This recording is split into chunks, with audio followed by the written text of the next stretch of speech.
Hello everybody, welcome back to my channel. I am Simming in Oz and this is Making the Malfoys.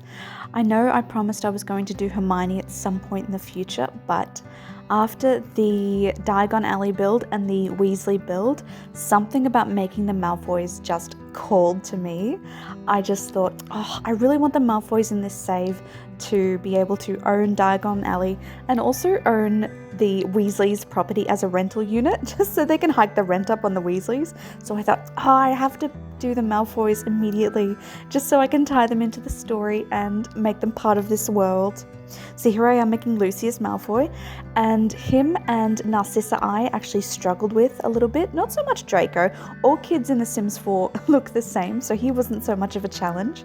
But making absolutely stunningly beautiful people like Lucius Malfoy and Narcissa Malfoy, knee black, just absolutely was a bit of a challenge for me, just because I'm so much better at creating flawed people with, such physical characteristics like freckles and wrinkles and all the kinds of things that would make them, just be more interesting. Whereas the Malfoys are just so picture perfect and so, I suppose, in line with their characters. They're purebloods, they've got aristocratic features, and I struggled a little bit with that.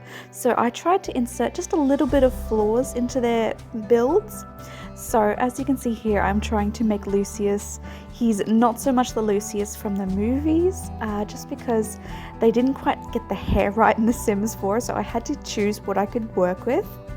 And he's got these piercing blue eyes and these darker eyebrows. I wanted to make him always look like he was scowling a little bit, but also kind of smug, kind of superior. So here we are. I feel like I had to alter his eyebrows and his mouth and his nose and his eyes about 1,000,000 times until I got the right level of smugness. With his wardrobe, I wanted to lean into the Wizarding fashion. The Malfoys are, of course, the height of fashion, and they're putting their wealth to good use, and they are dressed to the nines at every moment of the day. They favour gloves, they favour dark colours, they favour just really interesting shapes and silhouettes. Whereas, as you can see, people like the Weasleys are very homemade, homespun, earthy tones that are sort of natural fibres. You will not find any nice earth tones here with the Malfoys. They are very much just rich looking. And I wanted to give them both some age, because by the time the actual Harry Potter story happens, I have a thing about if you're a parent in The Sims 4, it looks so weird to have a teenager and a young adult parent in the same family, just because basically teenagers are the exact same makeup and look as adults. There is so little difference between a young adult and a teenager in The Sims 4. So if I have to have a teenager sometime in the Malfoy families, I want there to be a noticeable difference between who's older, who's younger. So I'm obviously made Lucius and Narcissa a little bit older, but still quite young looking. I tried to insert wrinkles into their builds and just make them having lived a life of leisure, but also a little bit of stress on the down low, because you make choices and you follow the Dark Lord, and that's what you get, Lucy. And here I am making Narcissa. I wanted her to be beautiful, but also a little bit odd looking in that black sort of way, very harsh features. I think I went with blue eyes or grey eyes for her. And her mouth is a bit scowly. I just remembered in the book how Harry described her as someone who always looks like she smelt something bad, but then I also wanted to make her a bit motherly, so I was so caught. So as you can see here, I did give her black hair. I go back later in the video and I make her blonde, and then I change my mind at the very end and make her with black hair again. I went back and forth. I'm not sure why the movies gave her blonde hair. If you've read a lot of fan theories and fiction and everything, there's a bit of speculation that she sort of dyed her hair to try and fit in with the Malfoys, but that's just fan speculation. In reality, I think she had black hair. I have not checked that, but I just like the idea that she's from the Blacks. All the Blacks have very characteristic black features, so that includes curly black hair, steely grey eyes, I think, and just a certain look. So I wanted to lean into her black heritage because she is a black. And I wanted her to be very similar to her sister Bellatrix, who I have made at this point, but she's not featured in this video. I haven't quite gotten the Death Eater video out yet. It's in the works. It's not very done. It's coming, I promise. I've got a whole slew of videos just lined up, so subscribe, you'll see them. But with Narcissa, here I am just toying with her wardrobe. I wanted same things for her. Very classic silhouettes, dark colors. I felt like there was too much black going on, so I think I go back later and I go, oh, what can I do here, honestly? But this is her with the black hair, and I think I struggled a lot with Narcissa's wardrobe. Sissy, I'll call her Sissy. I struggled with Sissy's wardrobe because she's so classic, but also I was trying to find that medium between Wizarding World, pureblood, female matriarch. So clean lines, very classic Dior silhouettes, and just, you know, obviously skirts, heels, tights, very expensive jewelry, curled ringlets, almost Victorian. And this is just me trying to just adjusting her makeup to make the blonde hair work, and it just does not work. I think it looks so silly, but this is just me going through. I gave her some lighter wardrobe with her formal wear. I think I really experimented because while she is a dark witch from pureblood family, she's also stylish, so I added a bit of oomph to her wardrobe. But otherwise, she's very classy, and I love her so much.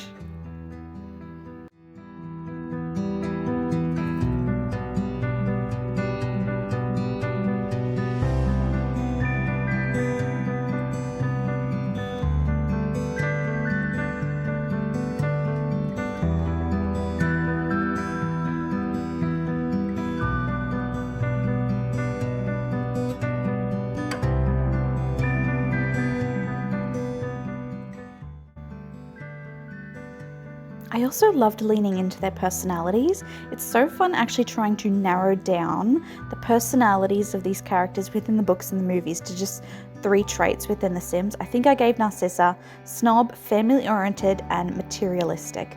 And Lucius, oh, I think he would have to be a snob. Or materialistic or self-assured or any other evil kind of thing. I don't think I made him evil. I don't think Lucius as a character is particularly evil. He's just incredibly self-serving and family-oriented in a strange way. So he is a product of his upbringing, but yes, we do try. There will be a fair amount of evil characters coming up though. I am really looking forward to making Voldemort and Dumbledore and a lot of the Death Eaters, honestly, because we don't see so many of the Death Eaters. So I'm very interested in making them and giving them some character. Here we go, the final outfit for Narcissa. Very clean lines. I finally just was able to insert some lightness into her wardrobe, and I think it breaks it up very nicely. There it is. There's the hair I chose. I went back and I made her dark haired and changed her hair into something so classic but also curly, and I love that she just, you know, went out and got short hair. And this is, oh, here we go. This is Draco, and I gave him the mean trait because Kid Draco was just all about that bratty meanness, but he's not evil, not in any sense of the word. He's just mimicking what his parents are. So yeah, this is just young little Draco. He was so easy to just make because everything was just so set out for me. As I said, kids in The Sims 4 all look the same. Their faces all look the same. It's very hard to make a child look different other than eye color, hair color, maybe a few freckles, but otherwise they're carbon copies of each other. I think I would love some variation there, but we're likely not to get that because that would be changing a fundamental thing of The Sims. But we try.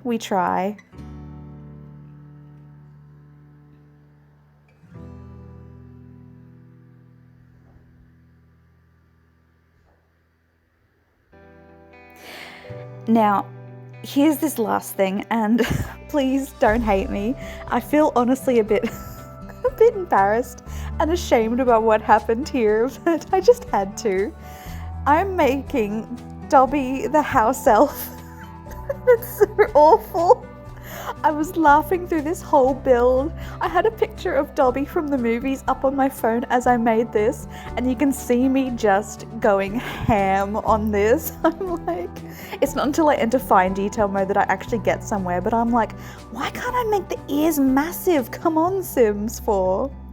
But here I am just going through. Okay, so I wanted to make Dobby, and I wanted to just absolutely insert that sort of realistic characters from the book, so I had to make house elves. And I just tried my best because he's part of the story and he's such an integral part.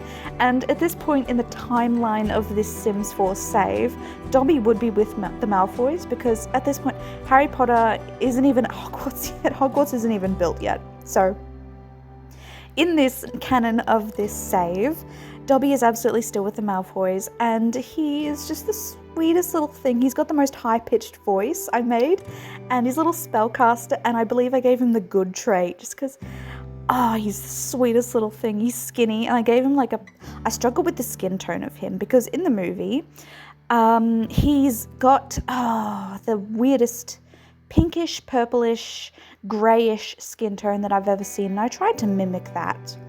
Thankfully Sims 4 has some skin tones, but yeah, it was a challenge. And here I am in fine edit mode. I am just putting those lips so thin and those eyes as big as I possibly could. If I could have made the ears massive, I would have. We just have to live with it. I also I have to remember, this is a child in The Sims 4. There's no option to give them any kind of wardrobe of what Dobby wore in the movie. So this Dobby is incredibly overdressed for the actual story, because look at him. There's no way I was going to find a pillowcase to give Dobby to wear. Okay, so that's Dobby. Please forgive me, I'm so sorry. Anywho, that is the Malfoys. I hope you enjoy this video. I had so much fun making them, bless their hearts. But yes, thank you so much. Bye bye.